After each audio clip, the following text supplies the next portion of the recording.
പ്രഭാഷകൻ 33 അധ്യായം.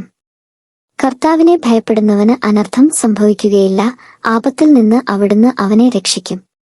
ജ്ഞാനി നിയമത്തെ വെറുക്കുകയില്ല, അതിനോട് ആത്മാർത്ഥത ഇല്ലാത്തവൻ കൊടുങ്കാറ്റിൽപ്പെട്ട തോണി പോലെയാണ്. വിവേകി നിയമത്തിൽ ആശ്രയിക്കും. ഉറീം കൊണ്ടുള്ള നിശ്ചയം പോലെ നിയമം അവന് വിശ്വാസ്യമാണ്. മുൻകൂട്ടി തയ്യാറായേ സംസാരിക്കാവൂ, അപ്പോൾ നീ ശ്രദ്ധിക്കപ്പെടും. ചിന്തിച്ചുറച്ച് ഉത്തരം പറയുക. വിഡ്ഢിയുടെ ഹൃദയം വണ്ടിച്ചക്രം പോലെയാണ്, അവന്റെ ചിന്തകൾ തിരിയുന്ന അച്ചുതണ്ടു പോലെയും. പരിഹസിക്കുന്ന സ്നേഹിതൻ വിത്തുകുതിരയെ പോലെയാണ്, ആരു പുറത്തിരുന്നാലും അത് ഹേഷാരവം മുഴക്കുന്നു. അസമത്വങ്ങൾ. വർഷത്തിലെ എല്ലാ ദിവസങ്ങളെയും പ്രകാശിപ്പിക്കുന്നത് സൂര്യനാണെങ്കിൽ ഒരു ദിവസം മറ്റൊന്നിനേക്കാൾ മെച്ചപ്പെട്ടതാകുന്നതെങ്ങനെ? കർത്താവിന്റെ നിശ്ചയമനുസരിച്ചാണ് അവ വ്യത്യസ്തമാകുന്നത്. ഋതുക്കളും ഉത്സവങ്ങളും നിർണയിച്ചതും അവിടുന്നാണ്. ചില നാളുകളെ അവിടുന്ന് ഉന്നതവും സംപൂജ്യവും മറ്റു ചിലതിനെ സാധാരണവുമാക്കി. മനുഷ്യരെല്ലാവരും മണ്ണിൽ നിന്നാണ്, ആദം പൊടിയിൽ നിന്ന് സൃഷ്ടിക്കപ്പെട്ടു. കർത്താവ് തന്റെ ജ്ഞാനത്തിന്റെ പൂർണ്ണതയിൽ അവരെ വിവേചിക്കുകയും വ്യത്യസ്ത മാർഗങ്ങളിൽ നിയോഗിക്കുകയും ചെയ്തു. അവിടുന്ന് ചിലരെ അനുഗ്രഹിച്ചുയർത്തി, വേറെ ചിലരെ വിശുദ്ധീകരിച്ചു തന്നോടടുപ്പിച്ചു. മറ്റു ചിലരെ ശപിച്ചു താഴ്ത്തുകയും സ്ഥാനഭ്രഷ്ടരാക്കുകയും ചെയ്തു. കുശവന്റെ കയ്യിൽ കളിമണ്ണു പോലെയാണ് സ്രഷ്ടാവിന്റെ കയ്യിൽ മനുഷ്യർ. അവിടുന്ന് തന്റെ ഇഷ്ടമനുസരിച്ചു പ്രവർത്തിക്കുന്നു, ഇഷ്ടമനുസരിച്ച് അവർക്കു നൽകുന്നു.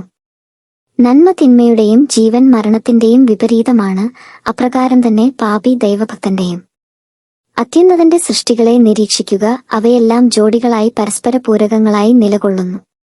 ഒടുവിലാണ് ഞാൻ ഉണർന്നത്, കാല പെറുക്കുന്നവനെപ്പോലെ ഞാൻ മുന്തിരിപ്പഴം ശേഖരിക്കുന്നവരുടെ പിന്നിലായി. എന്നാൽ കർത്താവിന്റെ അനുഗ്രഹം നിമിത്തം ഞാൻ മുൻപന്തിയിലെത്തി, മുന്തിരിപ്പഴം ശേഖരിക്കുന്നവനെ പോലെ ചെക്കു നിറച്ചു. എനിക്കു വേണ്ടി മാത്രമല്ല, ഉപദേശം ആരായുന്ന എല്ലാവർക്കും വേണ്ടിയാണ് ഞാൻ അധ്വാനിച്ചത്.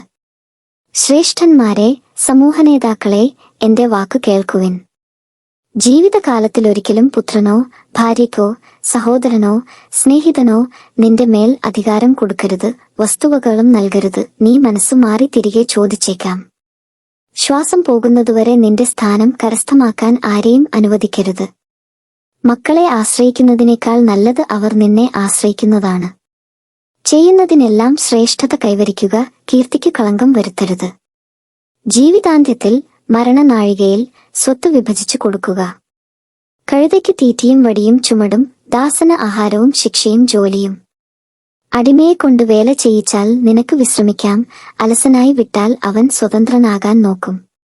നുകവും ചാട്ടയും കാളയെ തല കുനിപ്പിക്കും, പീഡനയന്ത്രവും പ്രഹരങ്ങളും അനുസരണമില്ലാത്ത അടിമയെയും. അലസനാകാതിരിക്കാൻ അവനെ കൊണ്ട് വേല ചെയ്യിക്കുക, അലസതാത്തിന്മകൾ വളർത്തുന്നു. അവനെ കൊണ്ട് പണിയെടുപ്പിക്കുക, അതാണ് അവന് യോജിച്ചത്. അനുസരിക്കുന്നില്ലെങ്കിൽ അവന്റെ ചെങ്ങലകളുടെ ഭാരം കൂട്ടുക. ആരോടും അളവ് വിട്ടു പെരുമാറരുത്, അനീതി കാണിക്കുകയും അരുത്. നിനക്ക് ഒരു ദാസനുണ്ടെങ്കിൽ അവനെ നിന്നെപ്പോലെ കരുതണം. നീ അവനെ രക്തം കൊടുത്തു വാങ്ങിയതാണല്ലോ. നിനക്കൊരു ദാസനുണ്ടെങ്കിൽ അവനെ സഹോദരനെപ്പോലെ കരുതുക, അവനെ നിനക്ക് നിന്നെ പോലെ തന്നെ ആവശ്യമാണ്.